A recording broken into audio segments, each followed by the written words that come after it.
दैनिक Bible पठन दिन 230। पुराना नियम सॉन्ग 1, सॉन्ग 2, सॉन्ग 3, सॉन्ग 4। नया नियम 1 Corinthians चैप्टर 12:1 से 26। हे भाइयों, अब मैं नहीं चाहता कि तुम आत्मा के वरदानों के विषय में अनजान रहो। तुम जानते हो कि जब तुम विधर्मी थे तब तुम्हें गूंगी जड़ मूर्तियों की ओर जैसे भटकाया जाता था, तुम वैसे ही भटकते थे। सो मैं तुम्हें बताता हूं कि परमेश्वर के आत्मा की ओर से बोलने वाला कोई भी यह नहीं कहता, यीशु को शाप लगे, और पवित्र आत्मा के द्वारा कहने वाले को छोड़कर न कोई यह कह सकता है, यीशु प्रभु है। हर एक को आत्मा के अलग अलग वरदान मिले हैं, किंतु उन्हें देने वाली आत्मा तो एक ही है। सेवाएं अनेक प्रकार की निश्चित की गई हैं, किंतु हम सब जिसकी सेवा करते हैं वह प्रभु तो एक ही है। काम काज तो बहुत से बताए गए हैं, किंतु सभी के बीच सब कर्मों को करने वाला वह परमेश्वर तो एक ही है। हर किसी में आत्मा किसी न किसी रूप में प्रकट होता है जो हर एक की भलाई के लिए होता है। किसी को आत्मा के द्वारा परमेश्वर के ज्ञान से युक्त होकर बोलने की योग्यता दी गई है, तो किसी को उसी आत्मा द्वारा दिव्य ज्ञान के प्रवचन की योग्यता, और किसी को उसी आत्मा द्वारा विश्वास का वरदान दिया गया है, तो किसी को चंगा करने की क्षमताएं उसी आत्मा के द्वारा दी गई हैं, और किसी अन्य व्यक्ति को आश्चर्यपूर्ण शक्तियां दी गई हैं, तो किसी दूसरे को परमेश्वर की ओर से बोलने का सामर्थ्य दिया गया है, और किसी को मिली है भली बुरी आत्माओं के अंतर को पहचानने की शक्ति। किसी को अलग अलग भाषाएं बोलने की शक्ति प्राप्त हुई है, तो किसी को भाषाओं की व्याख्या करके उनका अर्थ निकालने की शक्ति। किंतु यह वही एक आत्मा है जो जिसको जैसा जैसा ठीक समझता है देते हुए इन सब बातों को पूरा करता है।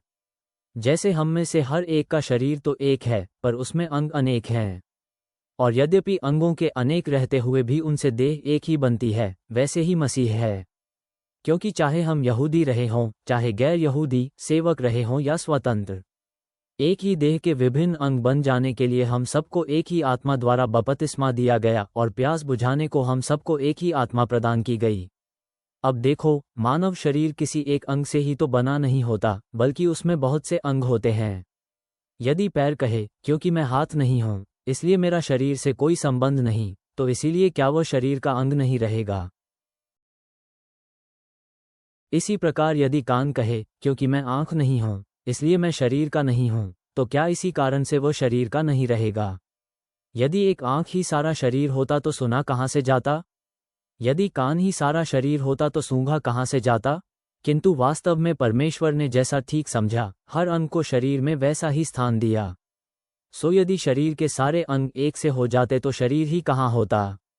किंतु स्थिति यह है कि अंग तो अनेक होते हैं, किंतु शरीर एक ही रहता है।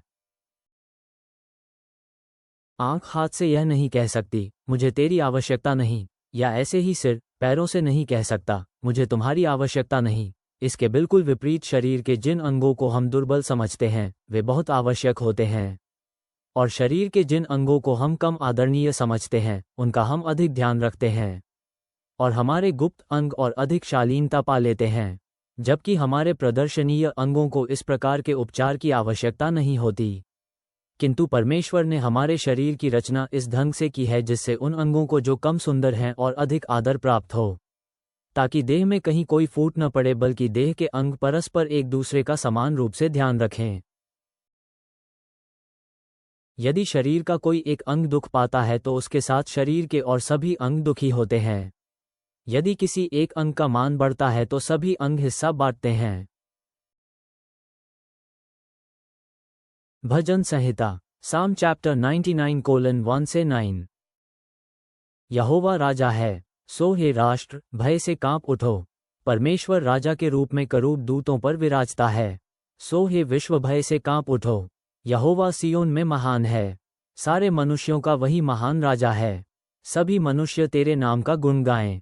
परमेश्वर का नाम भय विस्मय है। परमेश्वर पवित्र है, शक्तिशाली राजा को न्याय भाता है। परमेश्वर तूने ही नेकी बनाया है, तू ही याकूब इस्राएल के लिए खरापन और नेकी लाया। यहोवा हमारे परमेश्वर का गुणगान करो और उसके पवित्र चरण चौकी की आराधना करो। मूसा और हारून परमेश्वर के याजक थे। शमूएल परमेश्वर का नाम लेकर प्रार्थना करने वाला था। उन्होंने यहोवा से विनती की और यहोवा ने उनको उसका उत्तर दिया। परमेश्वर ने ऊंचे उठे बादल में से बातें की। उन्होंने उसके आदेशों को माना। परमेश्वर ने उनको व्यवस्था का विधान दिया। हमारे परमेश्वर यहोवा, तूने उनकी प्रार्थनाओं का उत्तर दिया। तूने उन्हें ये दर्शाया कि तू क्षमा करने वाला परमेश्वर है और तू लोगों को उनके बुरे कर्मों के लिए दंड देता है। हमारे परमेश्वर यहोवा के गुण गाओ। उसके पवित्र पर्वत की ओर झुककर उसकी उपासना करो। हमारा परमेश्वर यहोवा सचमुच पवित्र है। स्वर्गीय पिता, हम तेरे सामने कृतज्ञता से भरे हृदयों के साथ आते हैं, क्योंकि सुलेमान के गीत में व्यक्त सुंदर प्रेम हमें उस गहरे संबंध की याद दिलाता है जो तू हमसे चाहता है। जैसे हम एक कुरितियों में मसीह की देह की एकता और विविधता पर चिंतन करते हैं, हमें अपनी अनूठी देन को अपनाने और प्रेम में एक दूसरे की सेवा करने में मदद कर। प्रभु, हम तुझे भजन संहिता 99 में घोषित महान राजा के रूप में सम्मान दें, तेरी पवित्रता और हमारे जीवन पर तेरे अधिकार को पहचानते हुए। हमें सामंजस्य में जीने के लिए मार्गदर्शन दे, अपनी भिन्नताओं का उत्सव मनाते हुए और हर बात में तेरी महिमा करने की कोशिश करते हुए।